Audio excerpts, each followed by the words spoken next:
Selamat datang kembali di channel Innovakino. Teman-teman semua, video ini saya buat sebagai jawaban dari banyak pertanyaan yang masuk ke video saya sebelumnya. Apakah tabung 1 kg ini bisa diisi ulang? Maka jawabannya sangat bisa. Mengapa?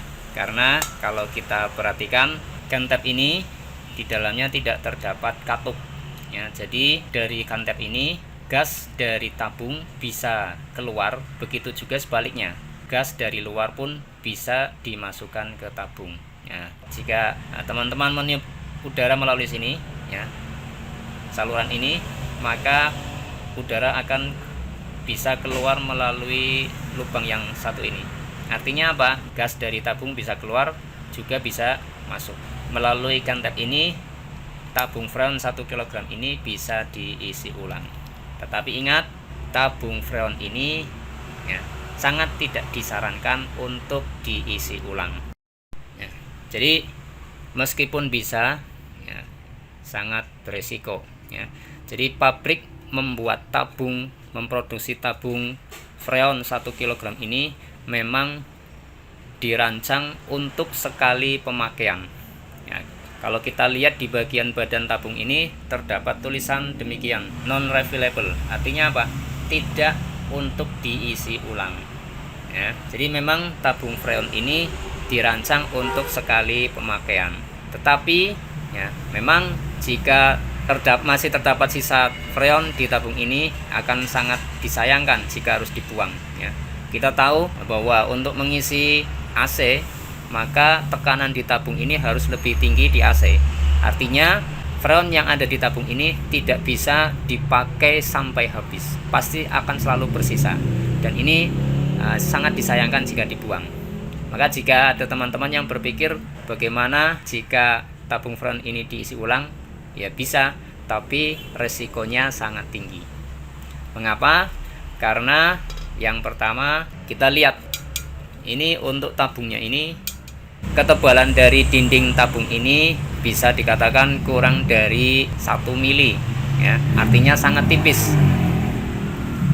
Kita tahu ban mobil yang kita pakai itu tekanannya hanya antara 30 sampai 40 PSI.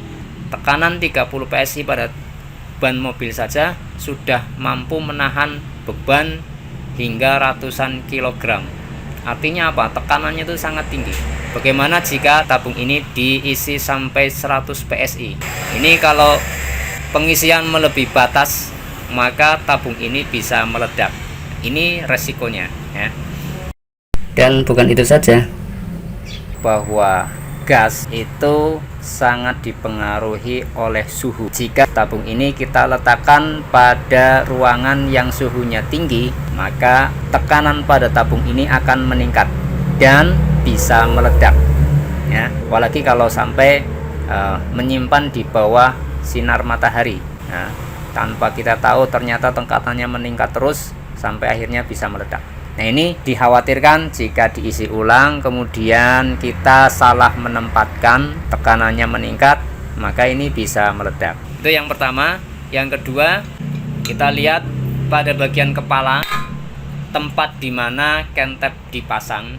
Ini bagian atas ini, kepalanya itu kalau kita lihat uliran atau dratnya itu menggunakan aluminium juga ya. Dan ini aluminium ini sangat lunak. Kalau kentep ini sering tergoyang-goyang ya, karena tertarik oleh selang, kemudian uliran pada bagian kepala tabung ini lama-lama menjadi aus dan tidak kencang lagi. Nah, ini juga menjadi resiko yang besar ketika tabung ini diisi ulang. Karena kalau di sini sudah tidak kencang, mendapat tekanan yang tinggi, maka ini akan bisa terpental, lepas ya. Alasan yang ketiga, untuk kentepnya sendiri, ini kentep yang kita gunakan untuk tabung 1 kg, tabung freon 1 kg, ini mudah sekali terjadi kebocoran. Bahkan meskipun masih baru, itu banyak yang bocor. Saya membeli 3 kentep, 2 diantaranya itu sudah bocor ya. Jadi riskan sekali terjadi kebocoran pada kentep yang kita gunakan. Itu yang ketiga. Yang keempat, nah ini yang terakhir, jika mau diisi ulang, teman-teman harus mencari toko yang mau mengisi ulang tabung freon ini, karena kemungkinan besar mereka tidak mau untuk mengisi ulang tabung 1 kg ini karena resiko. Itulah kenapa tabung freon ini tidak disarankan untuk diisi ulang ya. Tapi jika ingin mencoba, saya katakan saya tidak menyarankan untuk diisi ulang, sebaiknya tidak diisi ulang ya. Tapi kalau memaksa ingin mencoba ya, teman-teman harus tahu resikonya dan bagaimana teknisnya. Syarat utama jika ingin diisi ulang, freon pada tabung 1 kg ini harus masih tersisa. Kenapa? Karena jika freon di dalam tabung ini habis, benar-benar habis, maka besar kemungkinan udara luar sudah memasuki tabung freon ini. Dan kalau udara sudah masuk ke tabung ini, kemudian diisi ulang, maka ketika kita mengisi freon ke AC, udara yang di dalam tabung ini pun akan masuk ke AC juga. Ini akan merugikan kita ya, karena udara ketika masuk ke AC akan menjadikan dinginnya berkurang. Itu yang pertama. Jadi syarat utamanya freon di dalam tabung ini harus masih tersisa. Kalau sudah habis, apalagi kalau keran di kantep ini sudah terbuka, ya sebaiknya jangan diisi ulang, langsung dibuang saja ya, karena sudah bisa dipastikan udara dari luar sudah memasuki ruang tabung freon ini. Yang kedua, pastikan tekanan pada tabung freon 1 kg ini lebih rendah dari tabung pengisi ya. Kita tahu konsep fluida gas, di mana gas bisa mengalir dari tekanan yang tinggi menuju ke tekanan yang rendah. Jika tekanannya sama, maka proses pengisian tidak akan terjadi ya. Jadi tekanan di tabung ini harus lebih rendah. Kalau ternyata tekanannya sama, maka bisa kita turunkan tekanan pada tabung freon ini dengan cara meletakkannya pada suhu yang rendah. Mungkin bisa dengan menempelkan batu es pada tabung ini ya. Batu es kita tempatkan pada timba atau baskom, kemudian tabung freon ini kita letakkan di dalam baskom tersebut. Maka suhu tersebut akan mempengaruhi tekanan freon, sehingga tekanan pada tabung ini akan menurun. Nah, kemudian bagaimana proses pengisiannya? Nah, kita bisa mengisinya menggunakan manifold ya. Pada saat pengisian harus benar-benar diperhatikan kenaikan dari tekanan pada tabung freon 1 kg ini. Harus dicermati betul-betul, jangan sampai kebablasan tekanannya sampai akhirnya nanti meledak ya. Tekanan di atas 100 PSI ini sudah sangat tinggi untuk tabung 1 kg ini. Ini untuk tabung freon R22 ya. Untuk R22 pada saat kita mengisi freon ke AC, tekanannya paling tidak harus 80 hingga 90 PSI. Nah, untuk mengisi berarti ini harus di atas 90 PSI. Nah, untuk pengisiannya nah, agar tekanan pada tabung 1 kg ini terbaca oleh manifold, maka pemasangannya demikian.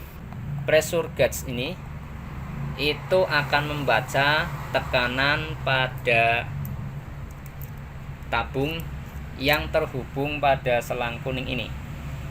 Jadi kalau pada saat kita mengisi AC, tabung freon ini kita hubungkan ke selang yang merah ini ya, yang ada di samping ya. Tetapi ketika kita mengisi freon, kita buat sebaliknya. Yang kita hubungkan ke tabung freon adalah yang kuning, agar tekanan pada tabung freon terbaca pada saat kita melakukan pengisian. Nah, kita lakukan pengisian ya, kita hubungkan seperti ini ya. Nah, ini hanya demonstrasi saja ya. Setelah terpasang kuat, kemudian jangan lupa kita tutup rapat ya, kita tutup rapat keran pada manifold.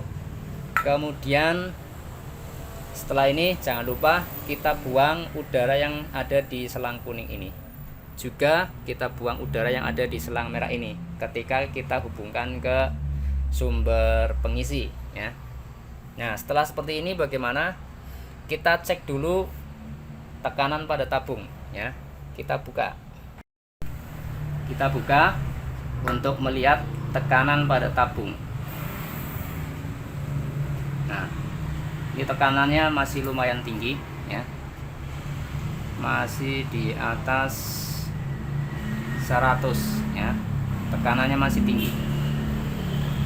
Nah, untuk membuang udara yang ada di sini, kita buka sedikit pada keran manifold hingga nanti keluar udara melalui ujung selang merah ya.